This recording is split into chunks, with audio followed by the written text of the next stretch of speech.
eee, katalisnya masih intact ya, masih tetap berlaku terutama, eee, katalis kita kan pembukaan kembali ekonomi, kemudian juga dari result atau laporan keuangan kuartal 1 kebanyakan itu di atas target terutama di sektor perbankan, telekomunikasi, otomotif, hampir seluruhnya, di atas ekspektasi analis. Kalaupun ada beberapa sektor yang masih belum sesuai dengan harapan adalah sektor yang konsumer yang sifatnya staples, kemudian properti mungkin yang masih tertinggal ya, dan walaupun hari ini kita lihat ada sedikit pergerakan, tapi kalau sampai dengan akhir tahun, menurut kami meskipun nanti ada koreksi bulanan ya, biasanya di bulan Mei kemudian September, sampai dengan akhir tahun target IHSG-nya masih lebih tinggi dari level sekarang yang di 7.230-an. Jadi mungkin kalau prediksi kami kalau dengan menggunakan pendekatan pertumbuhan laba perusahaan itu indeks bisa ditutup pada kisaran 7.500, 7.800 di akhir tahun. Jadi masih ada potensi kenaikan, apalagi didorong oleh derasnya investor asing masuk yang sampai dengan hari ini masuk sekitar 57 triliun ya di investasi di saham. Kalau sejauh ini pantauan dari Anda atau dari Samuel Asset Management sendiri, sektor-sektor ataupun juga saham-saham yang menjadi favorit asing selama beberapa periode terakhir ini kira-kira di mana saja?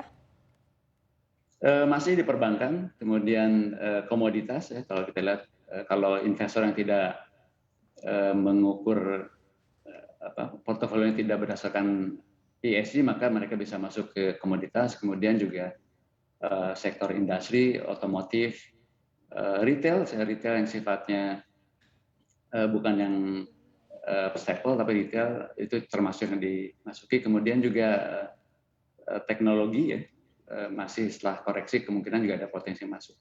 Jadi hampir seluruh sektor, dan terakhir mungkin salah satu yang tertinggal itu properti karena juga diuntungkan dengan biasanya setelah commodity boom, boom berikutnya di sektor properti. Jadi hampir seluruh sektor, Iva. Oke. Pak Agus, selain tadi ya optimisme Anda IHSG bisa mencapai 7.500 hingga 7.800, kita ketahui bahwa sebetulnya tahun ini juga ada sejumlah tantangan yang cukup berat bagi perekonomian kita secara real begitu. Termasuk terkait dengan inflasi, kemudian juga global supply chain. Nah, ini kira-kira seperti apa sikap ataupun juga attitude dari para investor menanggapi sentimen-sentimen ini? Ya, memang salah satu risiko terbesar di dunia adalah inflasi ya, termasuk di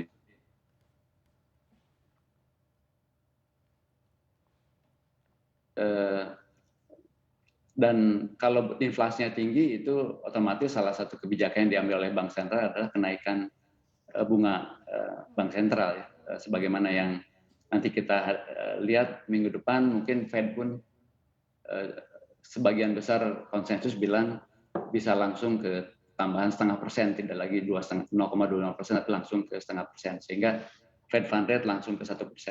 Tapi menurut kami sepanjang kalau di Indonesia sepanjang masih ada spread margin keuntungan ya atas kenaikan harga-harga bahan baku misalnya yang bisa dilimpahkan kepada customer, beberapa emiten masih bisa membukukan kinerja keuangan yang baik dan menjadi pilihan.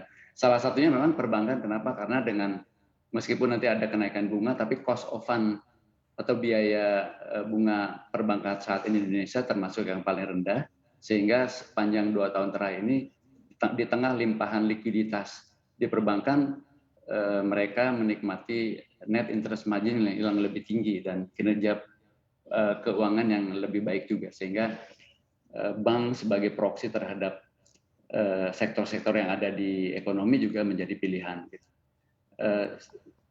Inflasi satu sisi adalah risiko, tapi juga kesempatan bagi investor, terutama di dalam memilih sektor-sektor yang diuntungkan dengan adanya inflasi tadi. Salah satunya misalnya komoditas.